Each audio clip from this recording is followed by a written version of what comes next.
বাংলাদেশ বিমানের নিয়মিত ফ্লাইটে ২৫ ডিসেম্বর বেলা ১১:৫৫ ঢাকায় অবতরণ করবেন বিএনপির ভারপ্রাপ্ত চেয়ারম্যান তারেক রহমান।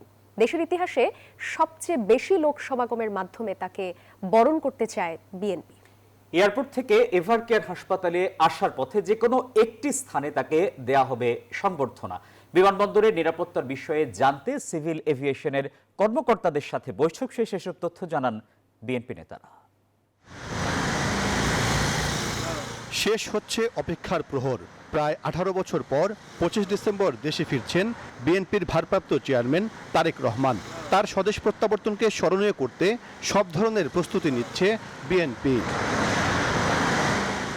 বিএনপির রাজনীতির নিউক্লিয়াস তারেক রহমান আগামী বৃহস্পতিবার বাংলাদেশ বিমানের নিয়মিত ফ্লাইটেই দেশে ফিরবেন। নেতারা বলছেন তার এই প্রত্যাবর্তন মুহূর্তটি হবে ঐতিহাসিক।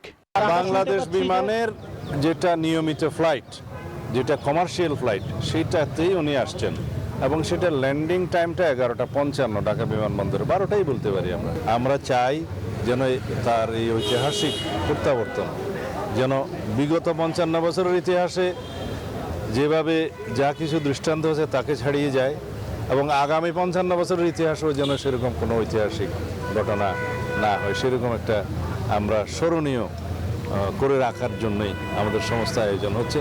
আশা করি সারা দেশের মানুষের জন্য অপেক্ষা করছে। বিমানবন্দর থেকে সরাসরি মা বেগম খালেদা জিয়াকে দেখতে এভারকেয়ার হাসপাতালে যাবেন তারেক রহমান। এই যাত্রাপথে যে কোনো একটি স্থানে তাকে দেয়া হবে সংবর্ধনা। পদ্মা সেতু, মেট্রো রেল এবং এলিভেটেড এক্সপ্রেসওয়ে নির্মাণের গর্বিত অংশীদার বসুন্ধরা সিমেন্ট।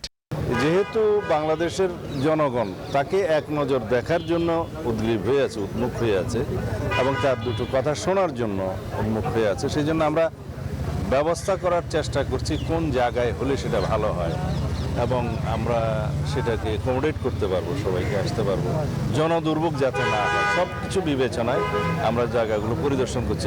গুলশান এভিনিউর যে বাড়িতে থাকবেন তিনি সেটিও প্রস্তুত করা হয়েছে।